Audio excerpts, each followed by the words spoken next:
one of San Francisco's most beautiful buildings, with a commanding view of the city of Seven Hills, is one of the most fabulous organizations in the West. Through these portals pass, well, come on, let's do. It's early in the morning. These people believe in that old slogan, early to bed and early to rise, and take the suckers who advertise.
That's the Lion Dancers of West Portal Elementary School in San Francisco.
Once again, that is the Lion Dancers of West Portal Elementary School in San Francisco.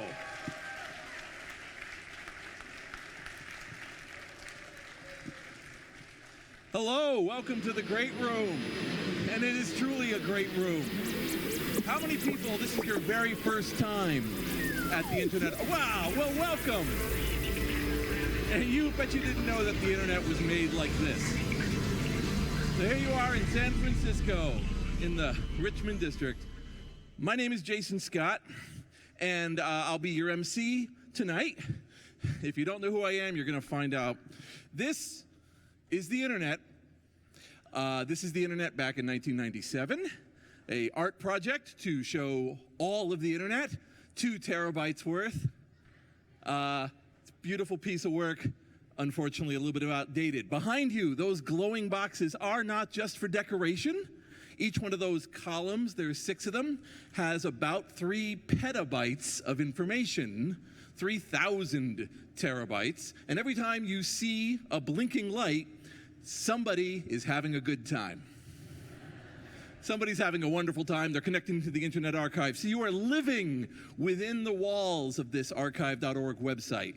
It is a living place full of people who do things. So we're going on a world tour tonight, and I hope everyone got their passports. Okay, good, good. We're going to cover our partnerships, our projects, and both what we've done and where we're going. But first, me. Okay. So, again, my name is Jason Scott. And I have one simple question, which is, how's the interesting times working out for everybody? Yeah, okay. Very interesting. So part of my job as free-range archivist is I, along with other people, sit behind this button on the Internet Archive. This is where people can upload to the archive. To be clear, we are going to discuss many partnerships and lots of people involved with us, but you can also just click on it and give us your best. So, your best does range, it turns out, but so this is a 1988 ad for CompuServe that portrays the online world. And as you can see, it is a monolithic, bizarre thing floating in the sky while you on the bottom connect to this unknown, incredible place.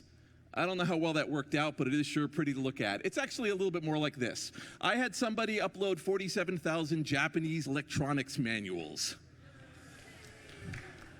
And you're like, well, and if you had told me, like, that's going to be interesting, and that I would find it fascinating, it's actually really fascinating.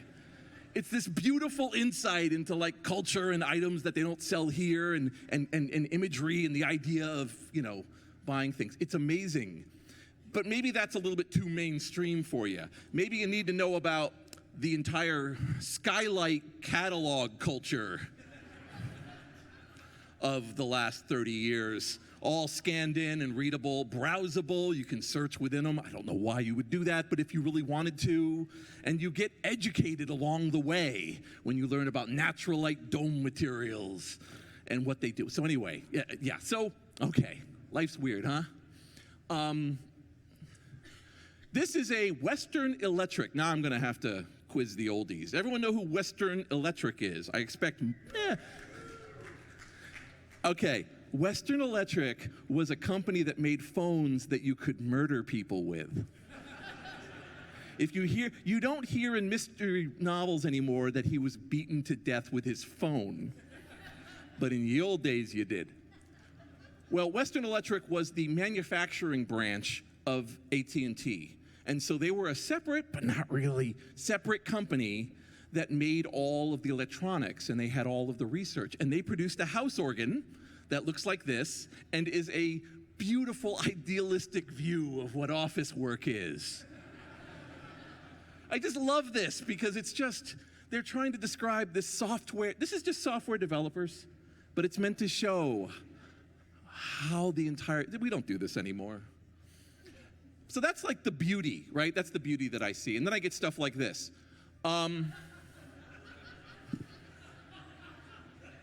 So, like that was just yesterday. And I mean, to the guy, I just want to say, well, thank you. And I did check. They are 5 gray squares. Named screenshot, letting me know that they were all taken at 11:14, 10 a.m. Thank you. But you know, he's a Tolstoy novel compared to this guy.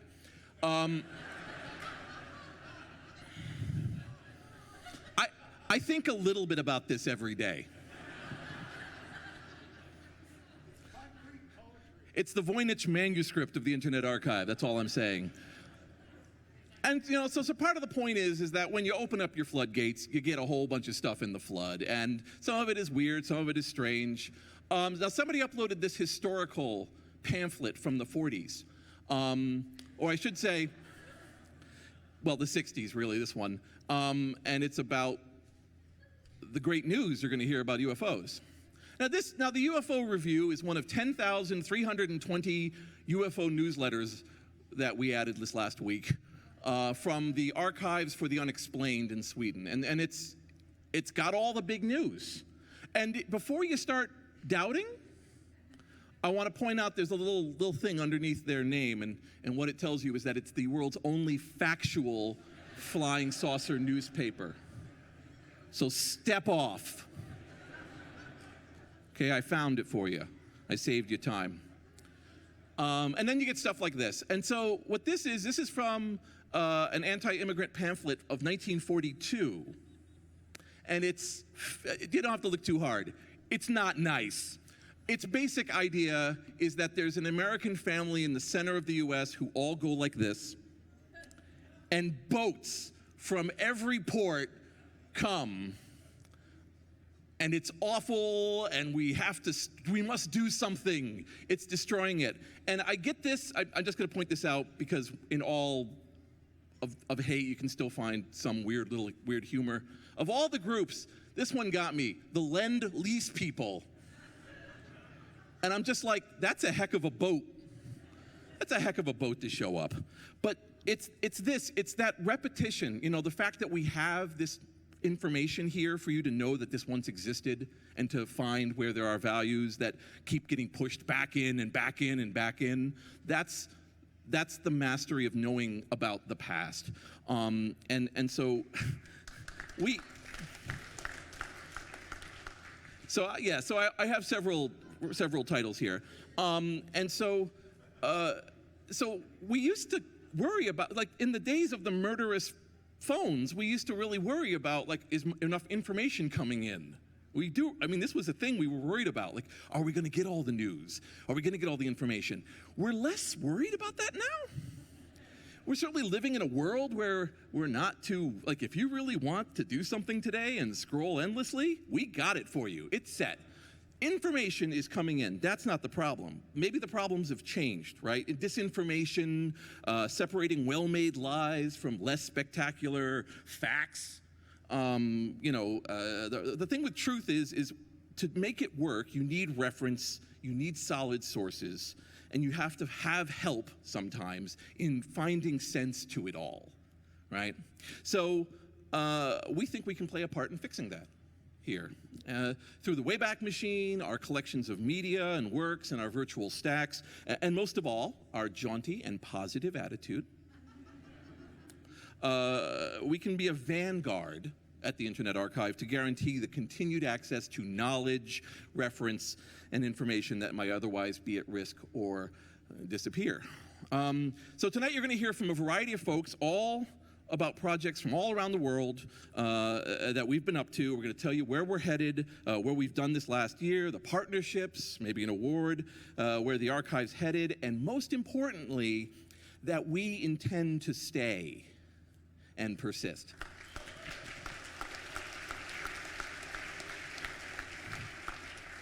Okay, and maybe the upload, but go ahead and upload, but think for a second, will you? Anyway, here comes my boss, Alexis Rossi, and Jason Buckner.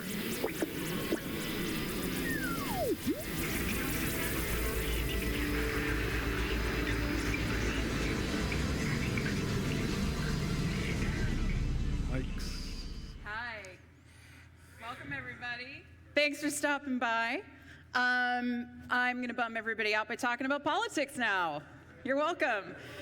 So, okay, if you're not from California, you might not know this, but a couple of weeks ago, our power company, PG&E, shut off the lights for hundreds of thousands of people in California for 5 days in some cases, and they're about to do it again. They were trying to prevent forest fires.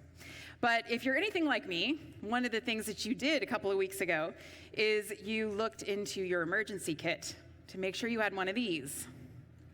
Radio is the fallback technology that we all rely on when the lights go out.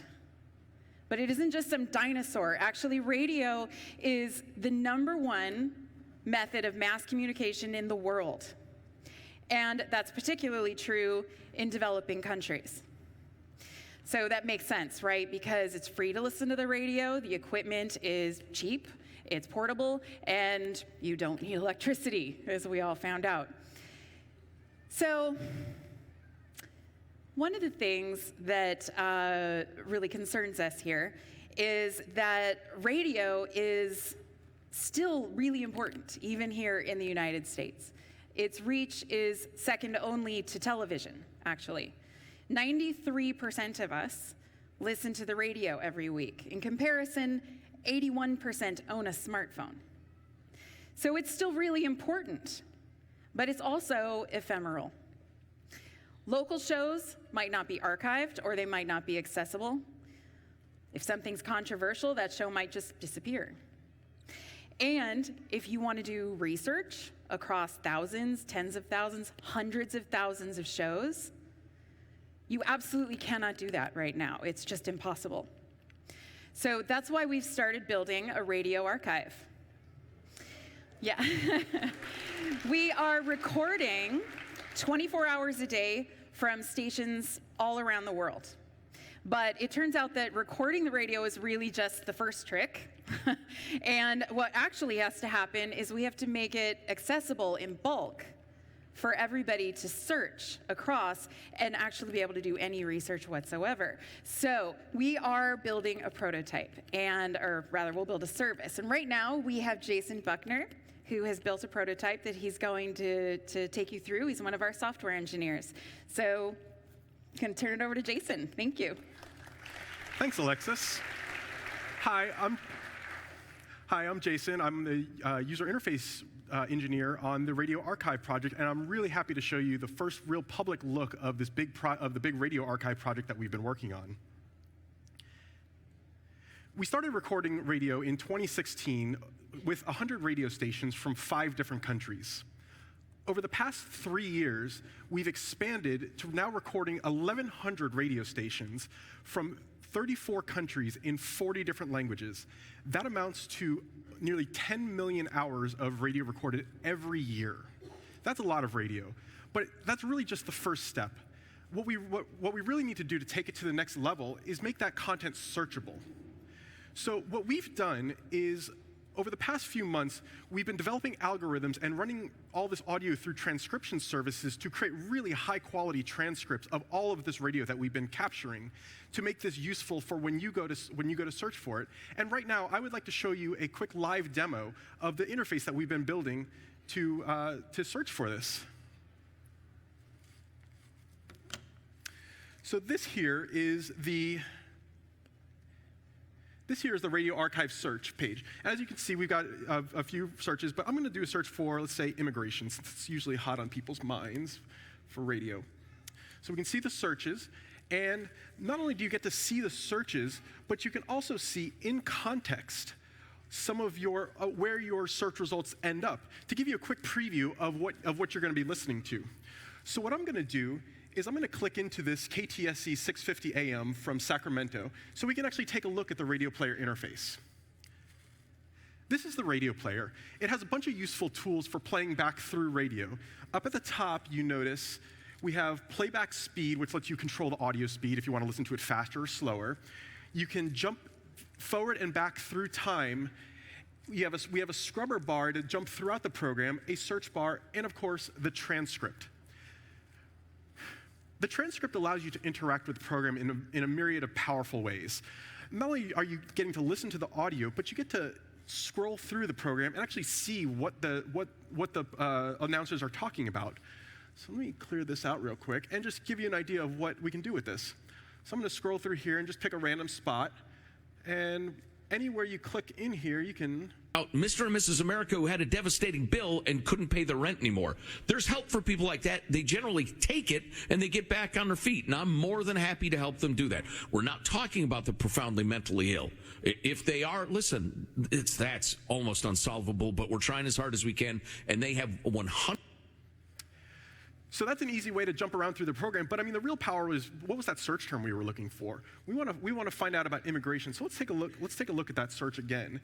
And I'll search for immigration, but now we can actually search through the entire transcript and see where the announcers are talking about immigration. Not only that, but we can actually click through and see where all the locations in the entire program that the announcer has talked about. And if we find one that we want to listen to, we can just go ahead and endorses the current 1.1 million new legal immigrants a year.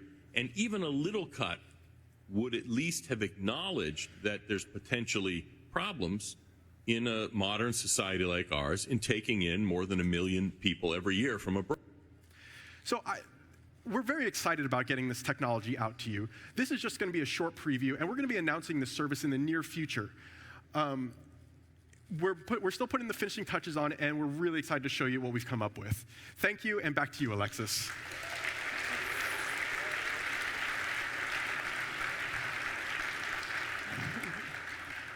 Right, so Jason just said a really big number. That's 10 million hours of radio every year. And I can see some of you might be thinking like, okay, that's a lot, why? Well, it turns out we're living in a really divided world right now. We're about a year away from another presidential election.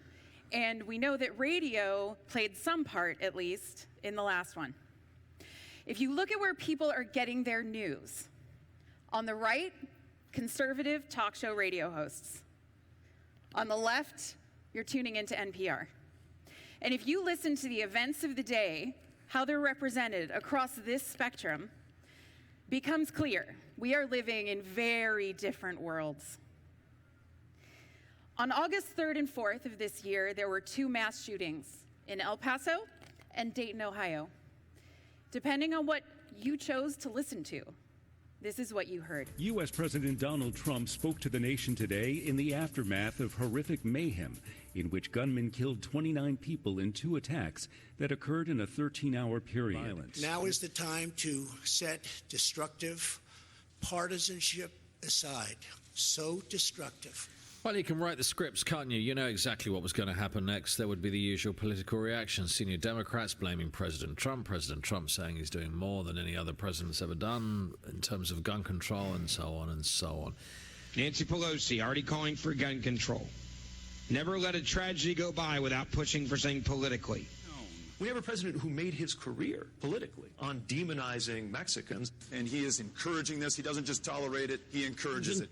The gun show loophole? What in the world are we talking about? All this talk about closing the gun show loophole.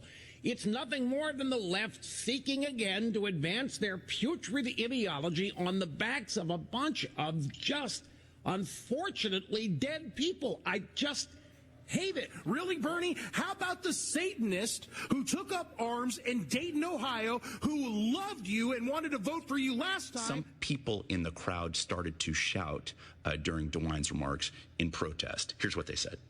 We are here tonight because we know that we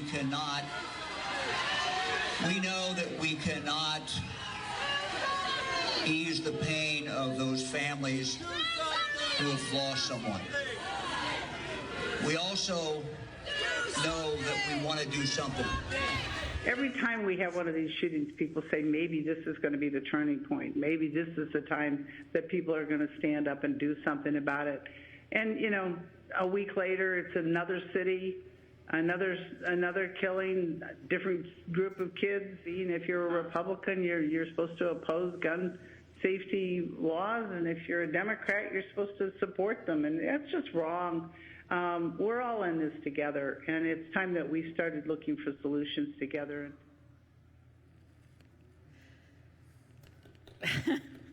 The voices we hear on the radio are pushing the stories that they care about, and the ones that get them ratings, and they are influencing people. Right now, there is no way for scholars, journalists, or you and I to really understand how radio is influencing the next election or anything else in this country.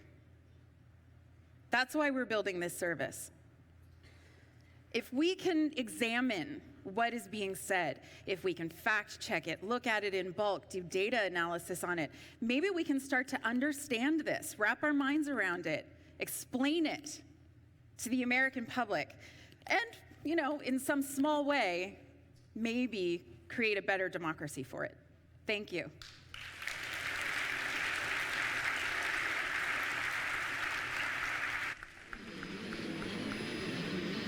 Hi, it's me again. Okay, so next, I'm on. Yes, I am. Next, I'd like to introduce a hero of the Internet Archive, Carl Malamud. Carl has made hundreds of millions of pages of government documents freely available to the public. Patents, nonprofit tax returns, court opinions. In fact, the state of Georgia is suing Carl right now to stop him. And in December, they all go to the Supreme Court to decide if a state can assert copyright over state laws. But twist. But tonight, Carl's here to talk about his work in India, where he's brought more than 1 million texts in 90 different Indian languages to the Internet Archive. Please welcome our open knowledge crusader, Carl Malamud.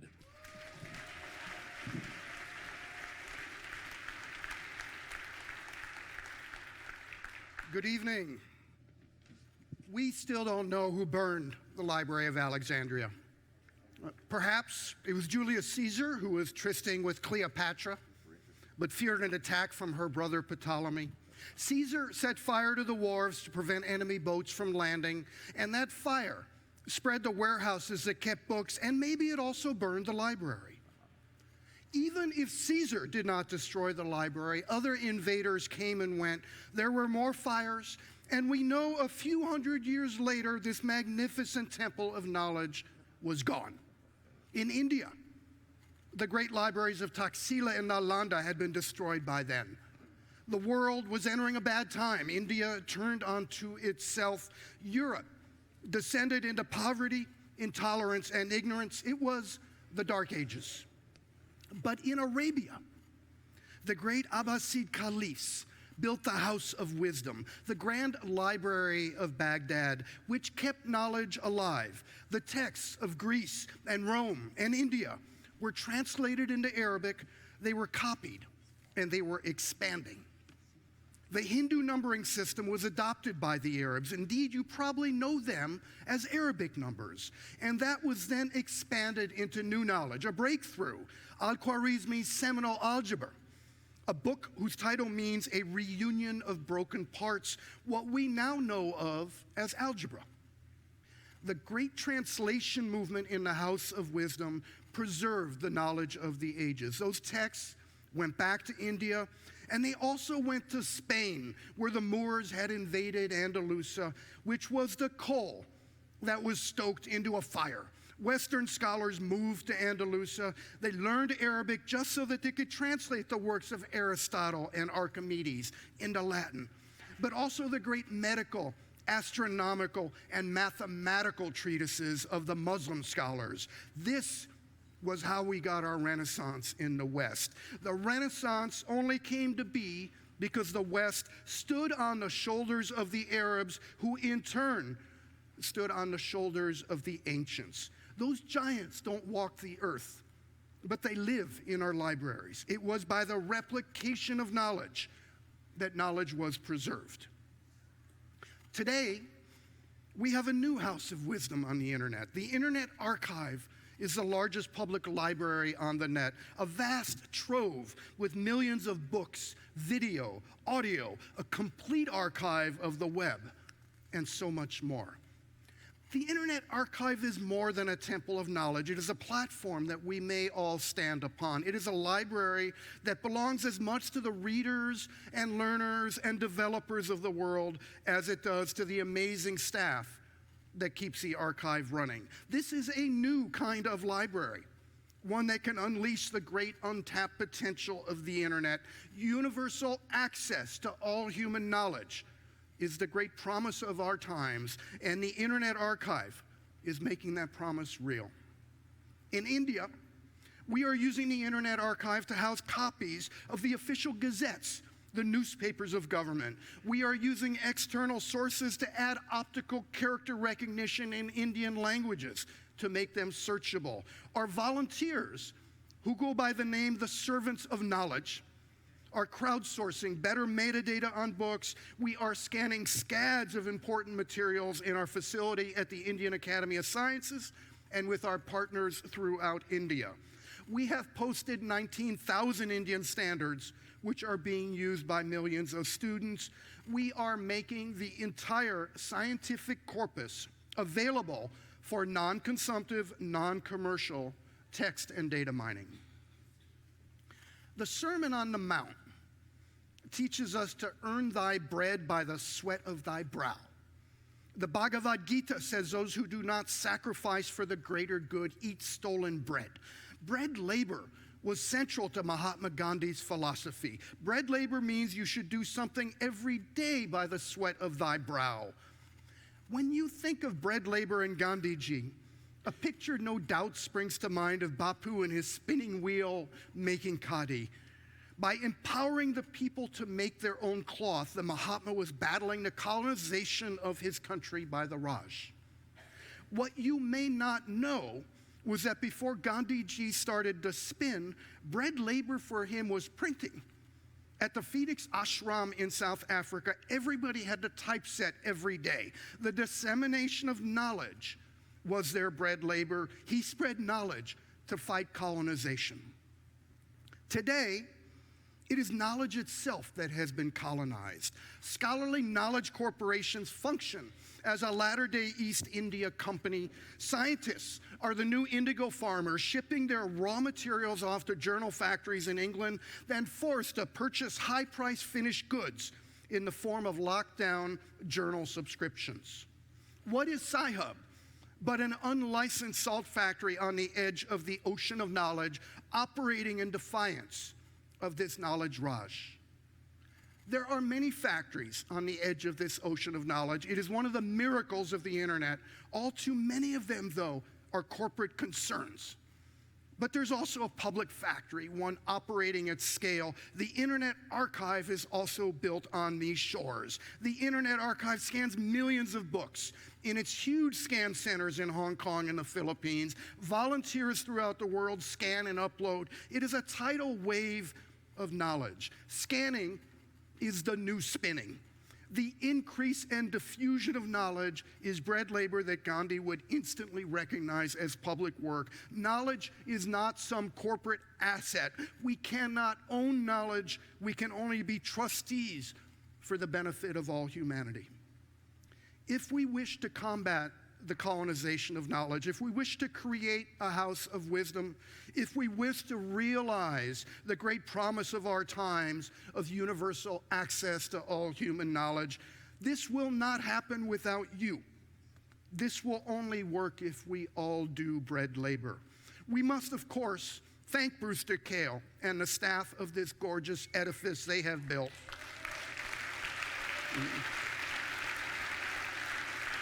It is a platform for the ages, a gift they have made for all of us, but this is a gift that we must pay forward.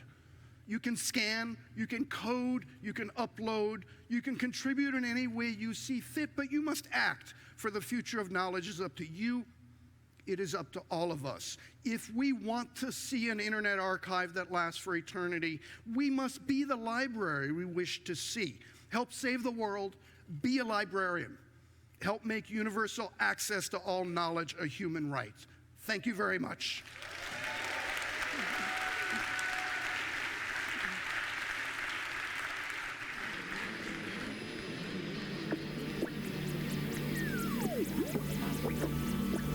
Zooming in on the city of Detroit, where 92% of schools no longer employ a school librarian. And even if there's a physical library, it's been closed if it doesn't have a librarian to help students check out books. Michigan has just passed the Michigan third grade reading law and will begin holding back third graders who are more than one grade level behind in reading. And with the closure of libraries, it's not surprising that reading scores have declined. If that's not a catch-22, I don't know what is. I do know that this is a dire situation for many schools today, particularly those in underserved communities. Access to knowledge in these communities is disappearing right before our eyes. I'm Lisa Petrides, founder and CEO of the global nonprofit ISKME. And I'm an education researcher by training, I'm an information geek by my passion, and I'm a social justice activist, I think probably from birth. And as the leader of an organization whose mission is to democratize access to education, we're always looking for ways that we can bring more diverse and equitable and inclusive education opportunities to all learners here in the US and around the world. And I'm here tonight to tell you about our progress in creating the Universal School Library. It's a collaboration between the Internet Archive and ISKME, and with a dedicated group of what I would call school librarian freedom fighters. I think some of you are out here. Now, I think, yes, let's hear it for the school librarian freedom fighters. And I'm here tonight to tell, and now I think we all can agree that the Internet Archive is the consummate archiver of books, videos, the web, etc. So we have a terrific partner in this project. We couldn't do it without them, because through their work, as Carl just so eloquently said, millions of people are now able to benefit from the books that would otherwise not be available. So enter education, that's where I come in. And specifically, I want to tell you a bit about literacy and the role of school libraries. So reading is fundamental to learning, and many of you in the audience tonight probably had very vibrant libraries in your schools when you were growing up.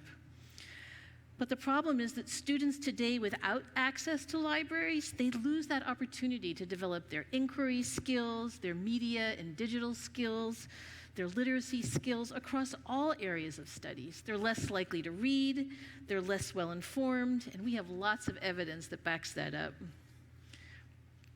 So the state of affairs. There has been a dramatic loss of libraries in schools across the country. You might not know that if you live in San Francisco or Silicon Valley, but here are just a few statistics that keep me up late at night. Public school districts nationwide have lost 20% of their libraries and librarians since the year 2000. Oh, and by the way, districts which have not lost a librarian since 2005 are 75% white, while districts that have lost most of their librarians had on average 78% minority student populations. Here across the Bay in California, the Oakland Unified School District, 30% of their libraries are closed. Los Angeles lost 50%. And the list just goes on and on. You get the picture.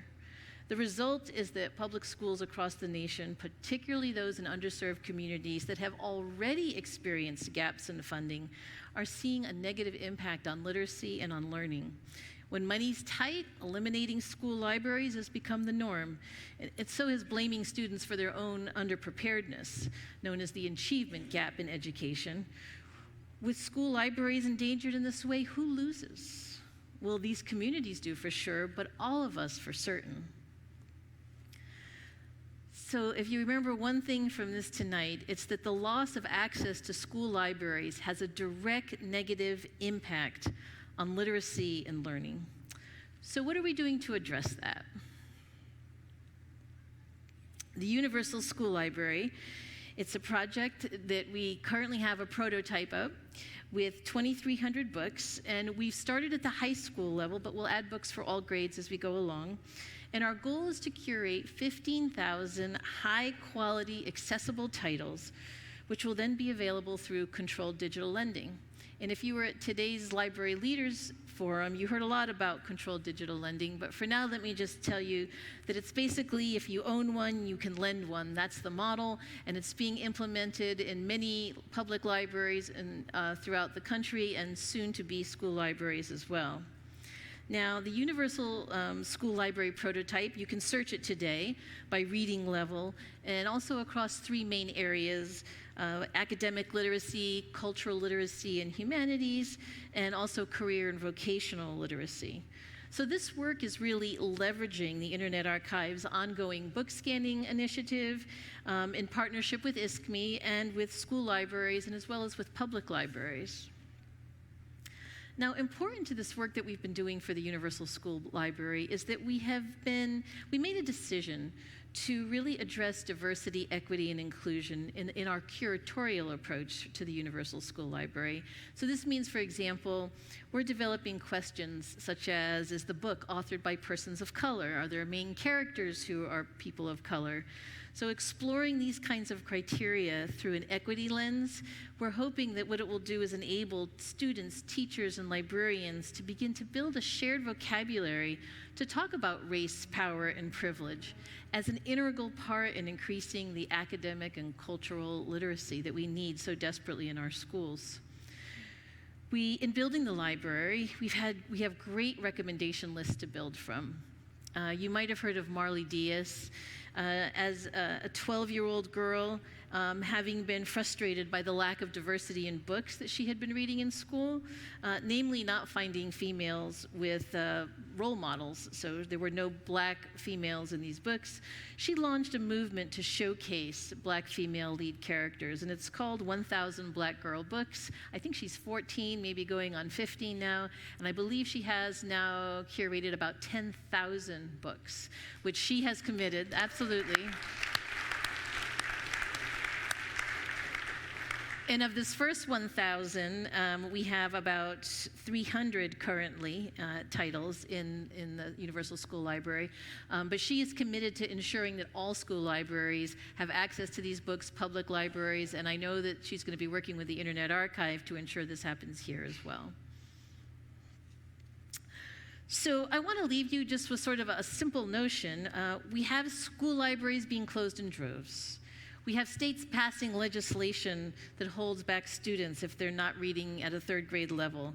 We have schools where students have no opportunity to find books that pique their interest and their passion about subjects they care about, which is where we know the desire to read is born. I'm sure you've all experienced that yourselves. So the Universal School Library, powered by controlled digital lending, is really a step forward to help address this gap.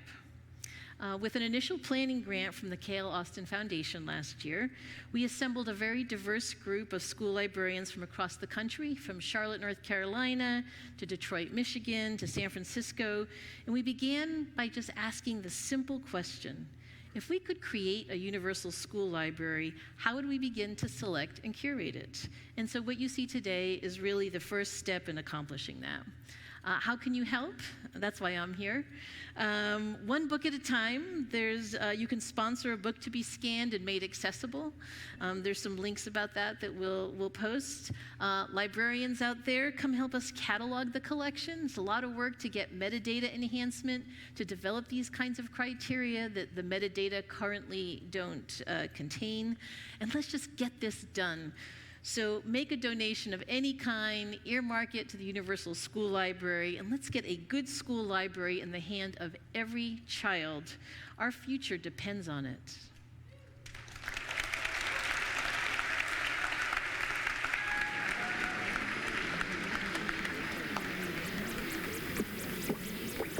Thank you very much, Lisa, for that and helping build the library that's absolutely critical.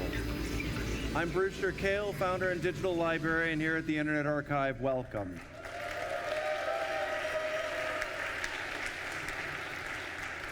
This is probably my favorite part of the evening. This is when I get to give the Internet Archive Hero Award. What we try to do, there's many people that I think would qualify and actually deserve the Internet Archive Hero Award. So it's a good, fun opportunity for us to find an individual or an institution that's pushing the edge, that's going up and being a bit brave in the whole area of providing public information to a broad public. And there's a school. I started a little differently. We've been working with libraries for years and years to go, and they've been letting us access their books, and we've been digitizing those books, and it's been fabulous. We give the books back, and it's been working. And there's been over 500 libraries that have contributed in this way. But we've been looking for comprehensive collections, complete collections, modern collections, things that are recent. The organizations would get behind and push and go and put their own name on it.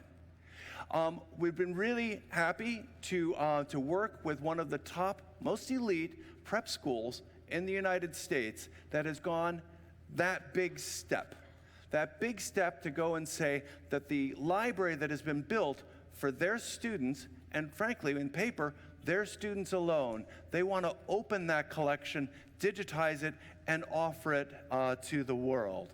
I would like to invite up Mike Barker from the Phillips Academy Andover and to receive the award because the Phillips Academy Andover made the decision to go and take their full collection of all of the books that they have, digitize them, and make them available to the world. Let's please give it up for Mike Barker.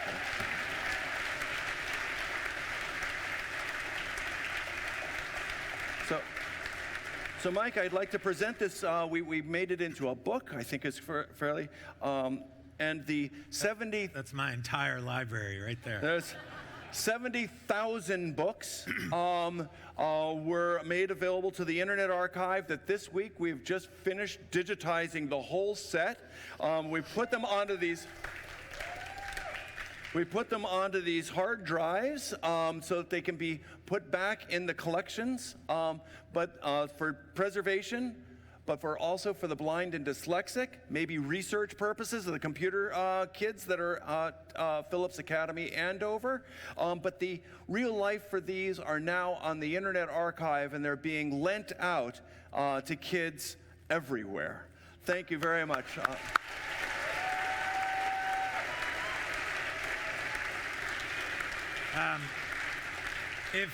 If I may just say a few quick words. First of all, it's truly humbling to accept this award on behalf of my school. But I really want to point this back at Brewster Kahle, everybody. And everyone at the Internet Archive that's made this kind of thing possible, and all the work you do to build tools that make school librarians more effective at their mission and what they need to do.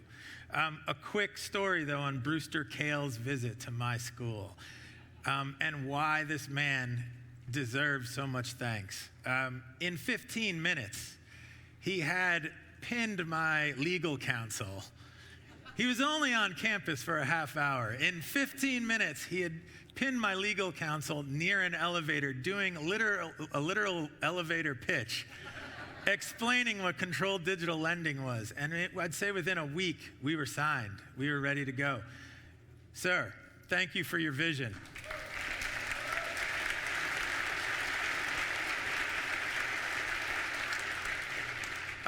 Two small requests from all of you, an appeal, if you will.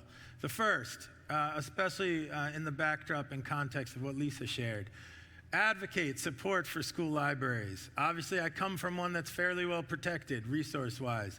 We need these people. We need these folks working in this profession. And the second is anybody that has any connection to an institution like mine that comes with a certain amount of privilege, nudge that privilege towards public purpose. Nudge that away from the private enterprise that it's built upon and move it towards a public purpose. So I thank you all for this award. Brewster, I appreciate it. Thank you.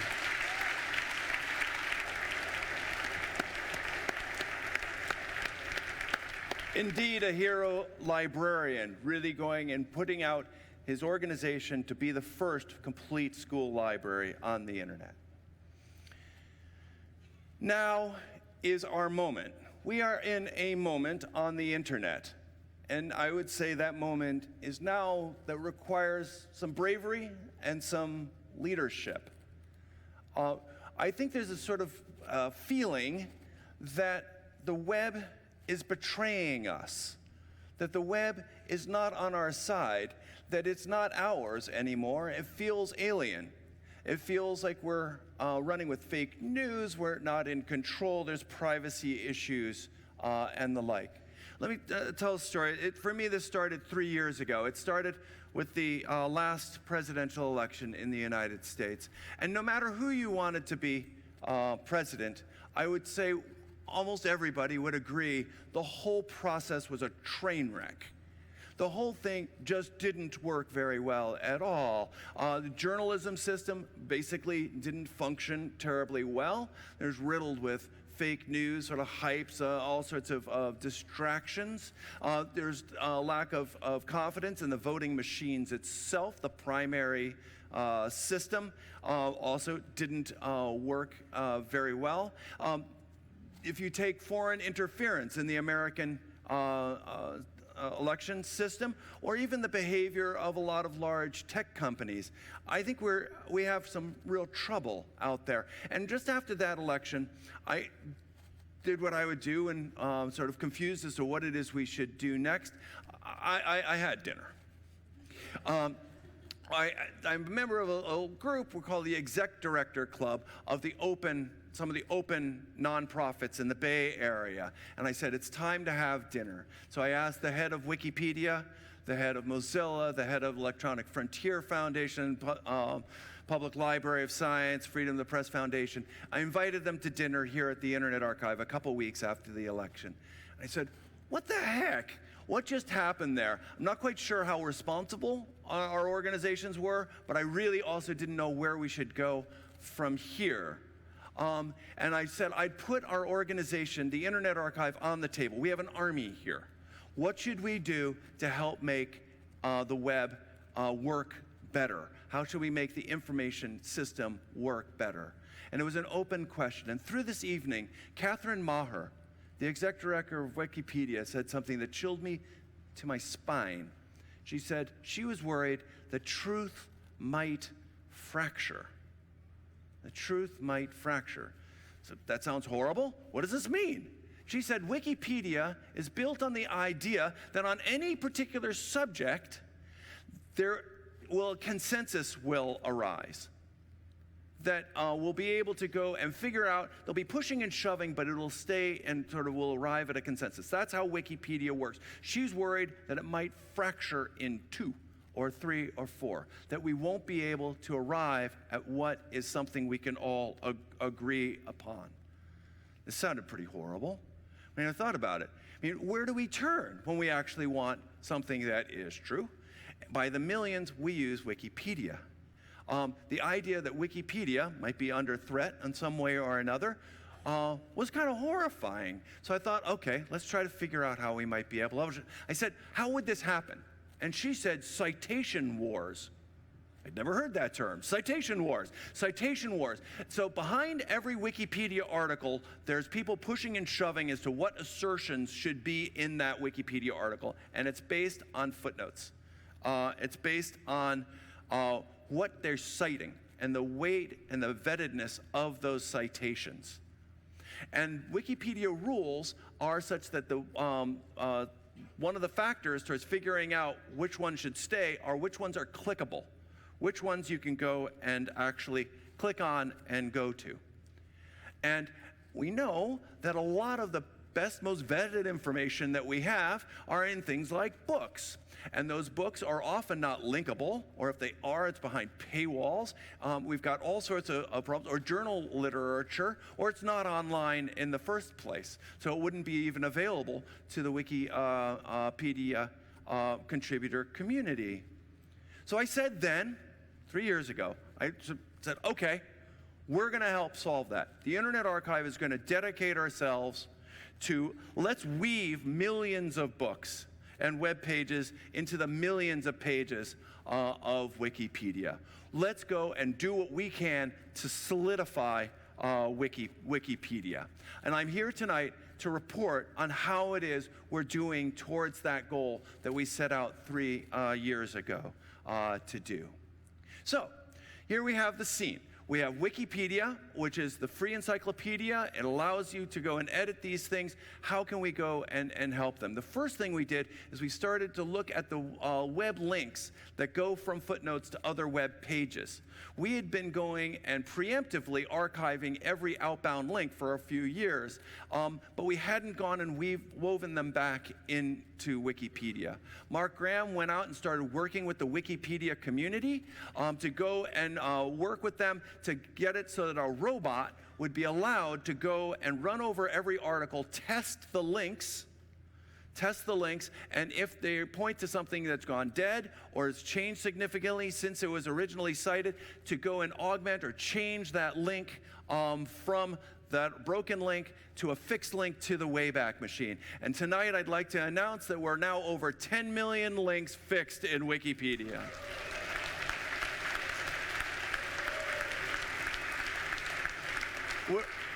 When Wikimedia went and studied where people go from Wikipedia pages, when they don't hit the back button, but if they go through, about 6% of users click on one of the footnotes, one of the references. The Wayback Machine is the top place that people go by a factor of 3 now because of this.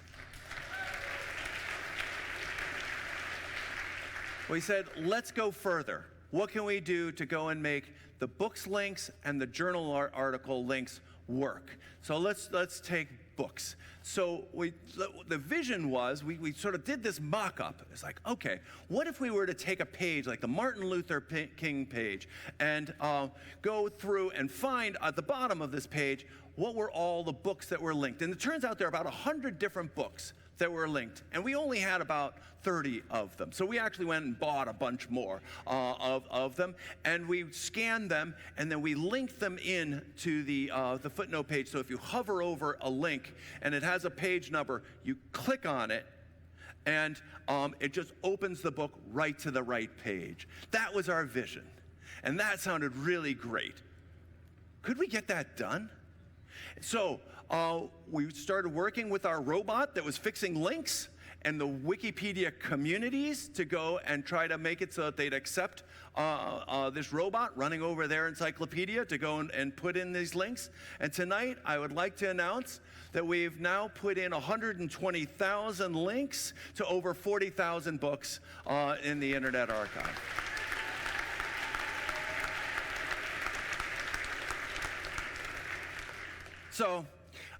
So far, so good. But there's a whole lot more to go. There's a lot more languages, language Wikipedias than just English. In fact, there are 290 of them.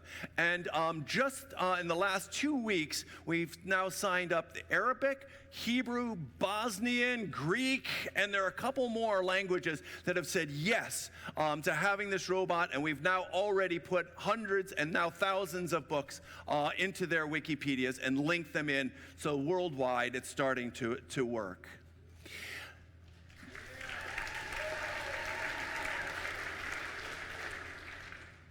But I had, I think, probably one of those strange positive experiences when I was describing this to my neighbors' kids. And Carmen Steele, she's 15 years old, and I was describing how this could whole work, the Wikipedia, and clicking on back, and she lit up, and she said, "I want that." And I was like, wow. It's like, way to go. All right, maybe I'm working on something really good. Go, Carmen. And it was like, and I said, really? And she said, yeah. In school, I'm not allowed to quote from Wikipedia in my school reports, right? I'm not allowed to. I'm supposed to go to find the book and be able to go and read the book. And if you did that, I could do that in the middle of the night. So I thought really we were on to something here. And so in terms of how this partnership with Wikipedia works, I would like to bring on stage one of the top lead techs at Wikimedia Foundation, Muriel, to say a little bit on how it looks like to them. Muriel, please come up.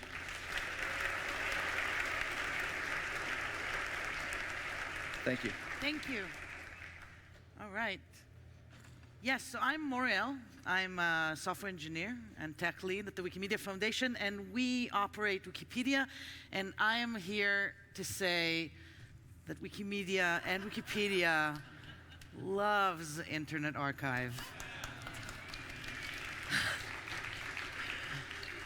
We are working towards the same goal, aren't we? We want freely accessible knowledge to anyone and everyone around the world.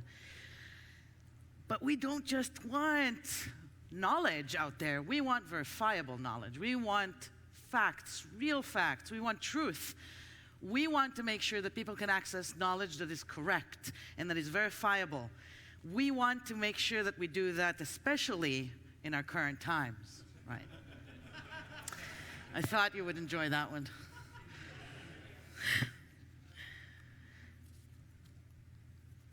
So there's something that you might not know about me. I'm going to kind of reveal a little bit of secret, slightly known secret, but I, in my copious, not spare time, I am kind of known on Twitter to be one of the leading entities that are very on point on debunking the flat earth movement. I know, thank you. Thank you. It's a struggle. And I wrote an article a few years ago that is very scientific. and has a lot of citations about how to know that the Earth is actually not flat. And people, from then on, it just got cemented that everywhere on Twitter, people post facts at me. And the majority of them are not facts and are very weird. But that is what happens, right? Because in real life and in social media, you don't have that requirement. You don't have that thing where, you know, verifiability counts. You don't need to cite what you say. You can just say it and put it out there, and people read it, and maybe they'll be convinced by it. But that is not the way Wikipedia works. This is not what we want to do. We want to make sure that anyone in the world can edit. We want to make sure that anyone can add to the sum of all knowledge. We want to make sure that anyone can read articles and then verify that every piece of information in there is valid, and it comes and cited from verified sources, from secondary sources. There's no original research on Wikipedia. We want to make sure that all these sources are out there to the 15-year-old that in the middle of the night wants to do her homework and wants to make sure that the things that she's reading is actually true. So we are really count on citations, but citations to external websites can be a little problematic because, you know, content online changes. The website could go down, you know, because someone can take it down. Content changes, and we can see that a lot, especially now with, you know, political campaigns, you know, working towards the elections, changing the content. We can see that also as, you know, responses to elections. Things change, policies change, pages change. But those citations still are valid even though the page changed. And that story with the book, we want to make sure that people can actually verify it, whether it's in the middle of the night or any other time, that the fact that they read is actually good and actually valid. We want to make sure that if they find something that is not real, that they can fix it, because anyone can edit Wikipedia, and that is a feature of Wikipedia, not a bug. That was what makes Wikipedia work, which is where you come in. This is where Internet Archive helps Wikipedia a lot. You are fortifying the Wikipedia citations. So this year, Wikimedia ran an award. It's called the Coolest Tool Award, where we awarded tools that impact Wikipedia and help us get our mission. And in the category of the biggest impact was the Internet Archive bot.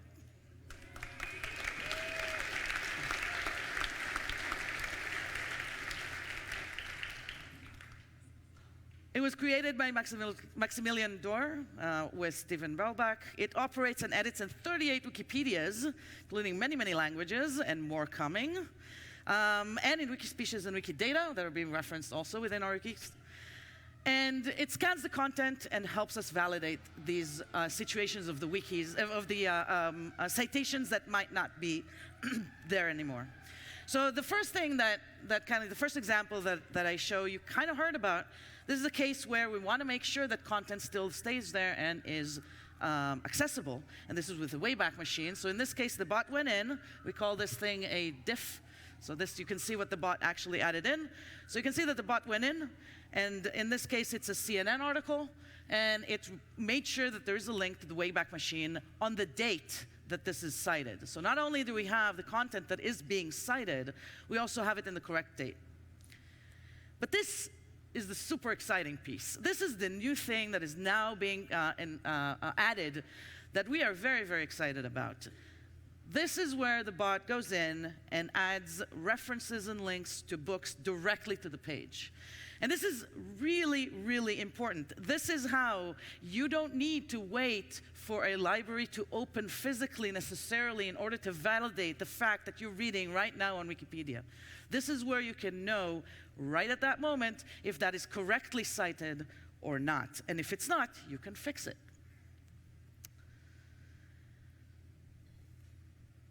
It goes by the ISBN. It goes directly to the page number. We're really excited about this, and we're waiting to get even more and more of these cited. So this actually gets us to be that. Right? where all citations are found, they're accurate, they're from good resources, and everybody can tell what is good information, because facts matter. And we will keep on saying that. And if you doubt something, then this is exactly the place where you can go, you can read, you can check the citation, and then you can edit. Because anyone can edit, and anyone can help us reach this. And this is kind of the magic of it all, isn't it? Because when we create, this thing is not moving. There we go.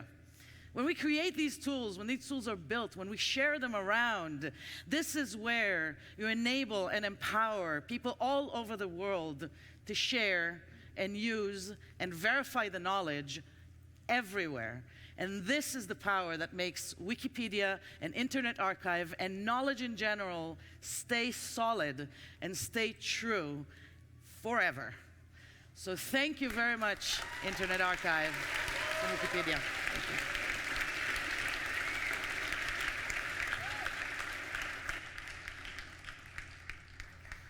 Thank you very much to Wikipedia and Muriel. It's been just wonderful to work with them.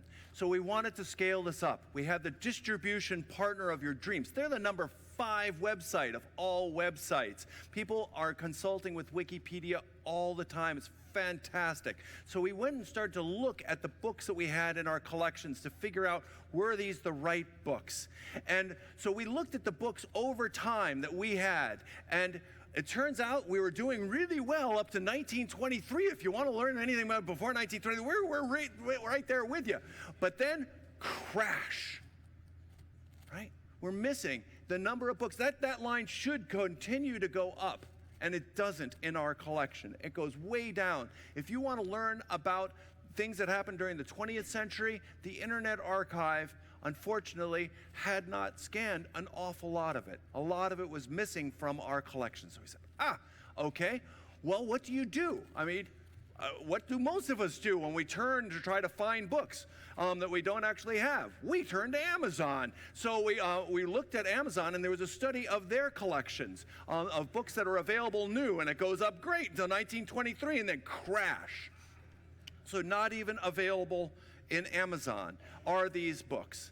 So we are raising a generation without a century of books. They basically don't have the tools, frankly, that I benefited growing up with in our libraries, because they're just not online and they're not even buyable from Amazon. If they're anywhere, they're in our libraries. That's where these books are. So if we're going to go and live up to this goal of trying to fill in all of this information and put it into Wikipedia as well as everywhere else on the web, so it's a click away so you can go and get the most vetted information, we're going to need to turn to the libraries.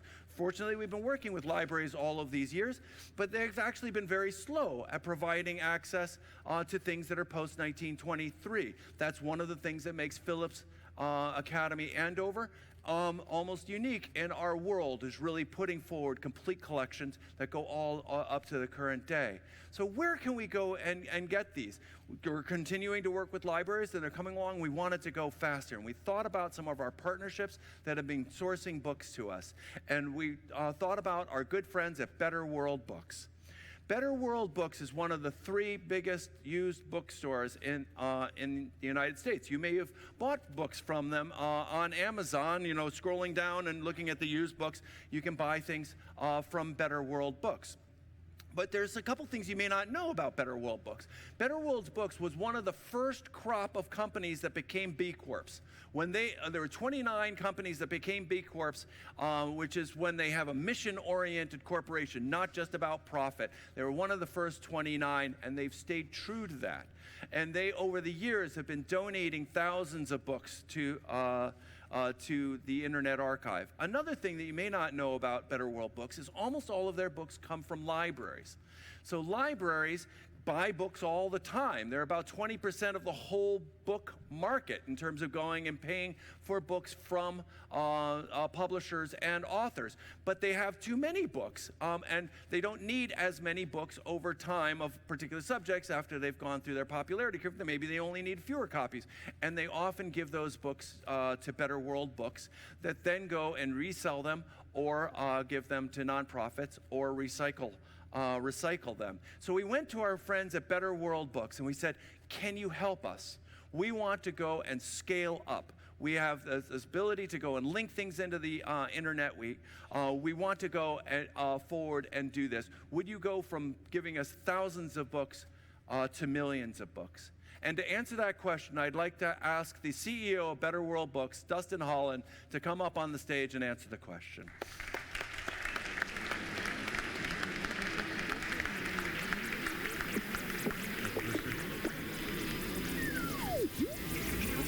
Good evening, y'all. It's a privilege to be up on this stage, and if you can't tell, I have a Southern accent, and I love to say the word y'all. At Better World Books, we believe in the power of knowledge. Since 2004, every book that we sell on betterworldbooks.com, we donate a book for book. So when Brewster came to visit us last fall, he filled us in on his plans to weave millions of books into Wikipedia and beyond. For those of you that were in the room earlier today, you'll get this joke. Brewster asked us to give him more than 5 books. We couldn't say no, and we knew we wanted to help. After all, who better than us? We work with thousands of libraries that send us those missing books that Brewster mentioned. In fact, every year, 30 million books flow through one of our 4 distribution centers located around the world. Here's a picture of our Indiana facility. You're looking at about 5 or 6 million books in a 330,000 square foot building. So here's the thing. Only a third of the books that flow through our distribution centers are useful to us. Sadly, the other 2/3 are recycled. And once a book is recycled, that knowledge is lost forever. Remaining true to our purpose, we try to give every book we process the best shot of staying in the reading cycle to be enjoyed by another reader somewhere around the world. And that's why tonight, as a first step, a small step, I am so pleased to announce that Better World Books will be taking millions of books from our global recycling streams, and we'll be checking those books against Internet Archive's wish lists, and we believe that we'll be able to send millions of books, millions of the right books, to the Internet Archive. We just need to figure out how to fund it. Woo! That's right.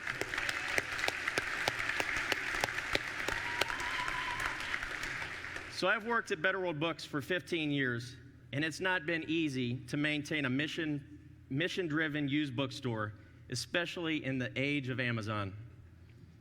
So I'm asking you to buy your books from betterworldbooks.com. We're the mission-driven bookstore. And with your help, working alongside the Internet Archive, we will turn this great opportunity into a reality. Thanks, y'all.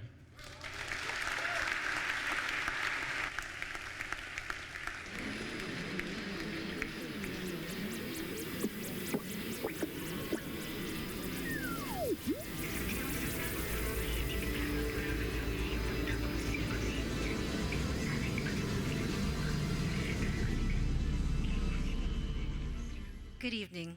My name is Wendy Hanamura, and I'm the Director of Partnerships here at the Internet Archive. You have heard so many numbers tonight, big numbers, millions of books, billions of web pages. I'm here to talk about one number, the number one community that is being impacted in a profound way by the work here. It's my community, the Japanese American community. You can only imagine how shocked and outraged we were just 4 months ago when our government announced that it was going to detain migrant undocumented children at Fort Sill, Oklahoma, a place where 75 years ago, hundreds and hundreds of Japanese Americans were incarcerated during World War II. children separated from their parents, detained indefinitely. It was eerie, the echoes of what had happened to so many people 75 years ago.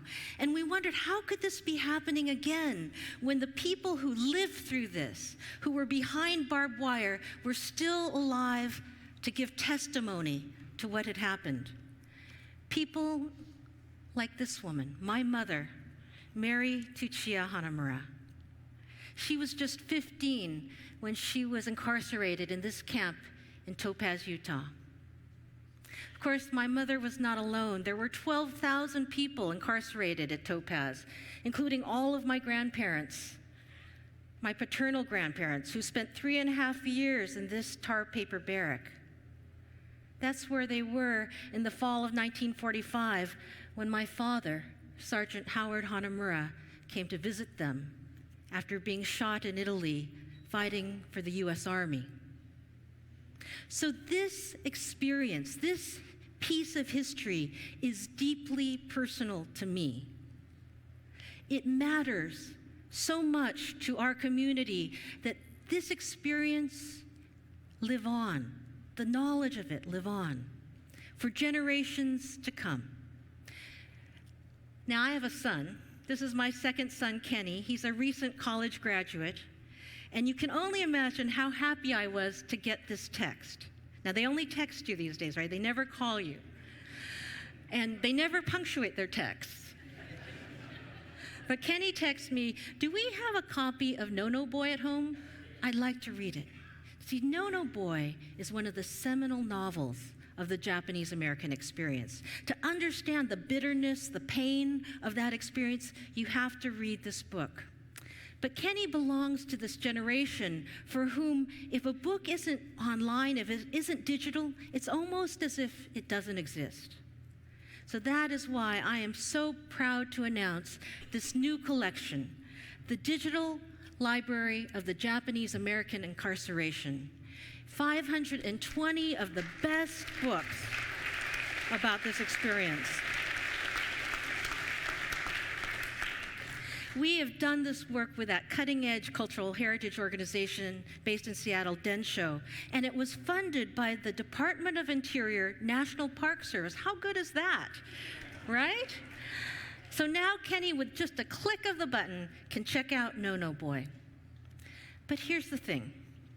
We realized that just having the books online was not quite enough. We needed to weave those books into the web, to the places where people are going when they want to understand this experience. In this case, to the internment of Japanese Americans article in Wikipedia. Now, if you look at their statistics at Wikipedia, they show that in a 1-year span, some 742,000 views of this article occurred. Hundreds of thousands of people going to this article to learn more. That's why we decided to work with the scholars of Densho, the editors of Wikipedia, and the archivists of the Internet Archive to do this. Chris is going to do a live demonstration.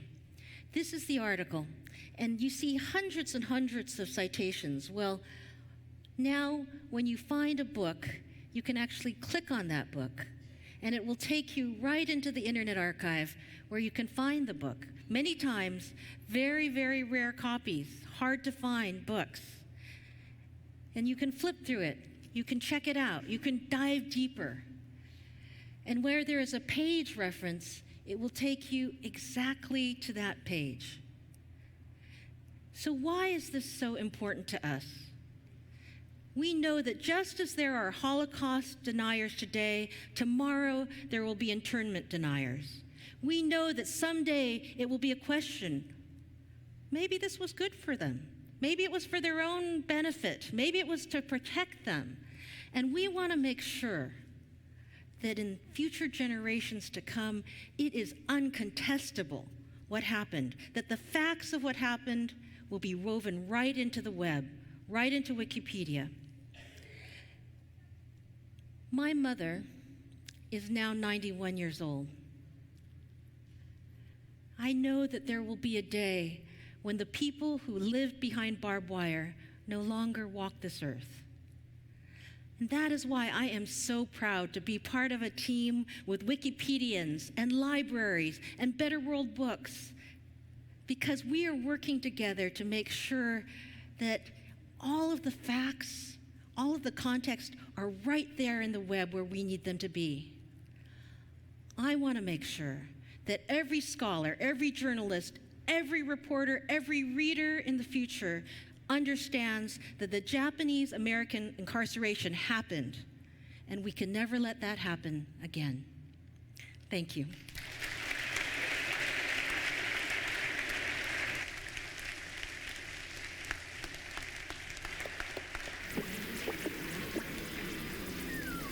Thank you, Wendy. So the Internet Archive is taking what it is we've learned here in the United States around some of the political issues and how information is being distorted, and we're trying to apply those tools and techniques to Wikipedians from around the world, the internet around the world, collecting news sites, radio, and the like. We're trying very hard to go and reinforce what people can trust and rebuild trust in a time when truth might fracture. That this is the goal, that it is what we've been attempting to do as a community of organizations and of people, including all of us here. And it's where you guys come in. It's where you guys can help. All of these projects are actually fairly expensive. They're doable, but they're expensive. We want to go and do this, but it'll probably take us 5 or 10 years. What I'm appealing to you is to try to accelerate that process. Let's see if we can get these projects done within a year or two. We can actually do it that fast. We have the partnerships, we have the infrastructure, we've got the sources of the materials. We can actually pull this off. But all told, it costs, if when we're really going efficiently, about $20 a book. So all told, to go and get that book, digitize it, put it online, preserve it forever, digitally and physically. It's about $20 a book. So a million books is $20 million. We want to do 4 million, so it's an $80 million project. So please think about putting a little money in on the donation bucket as on your way out. If you wrap your some money around a name card, we'll go and dedicate a book to you. But in a couple of weeks, we're going to do our only fundraising drive that we do during the whole year. And you're going to get an email from us going and saying, please open your hearts to the roles of that the Internet Archive plays, and please consider donating to us this year. I do myself. I think it's a really great cause. I think we're doing good things, but we need to do more and faster. We are the internet community here in the Bay Area and around the world. We are all the internet community now. Let's go and make the best infrastructure we can. Thank you very much for coming.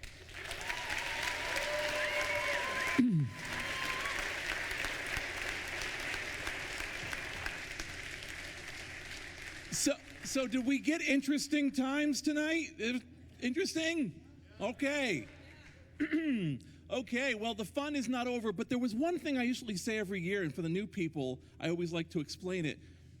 So the creepy little statues when you came in. If you work at the Internet Archive for 3 years, they make a little statue of you, because we don't have stock options. Also, you know, we hire some people to do portions of what you see here tonight, including the video and, of course, the food trucks and so on, but we don't hire a full staff. The people you're seeing working out there everywhere, these are Internet Archive employees running the booths, holding the stuff. They're all out there. They can see me now. I see you folks. You're doing amazing work. All right, time for the interesting part. All right. Party's not over, folks.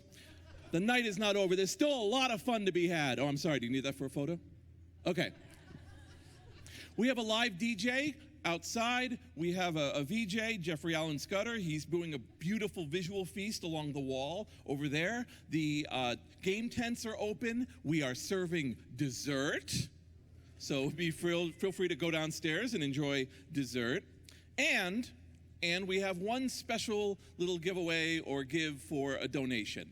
You guys seen the yellow elephant? Not the one that walked around, but did you see the yellow elephant on all the posters and everything else? That was designed by Yiying Liu, who you might know as the creator of the Fail Whale, also one of the more highly regarded designers going on, and she has made 100 signed, numbered, limited edition of these posters. So if you see a table out there for $100, you'll get one of these posters to frame. And that is it. Thank you so much for coming. Thank you for making it out here. Thank you for being a part of this. Thanks to everyone who makes this happen, especially Wendy and Chris. I see you. They were here for days doing this. Thanks again, everyone. Welcome to the Internet Archive. Please stay a while.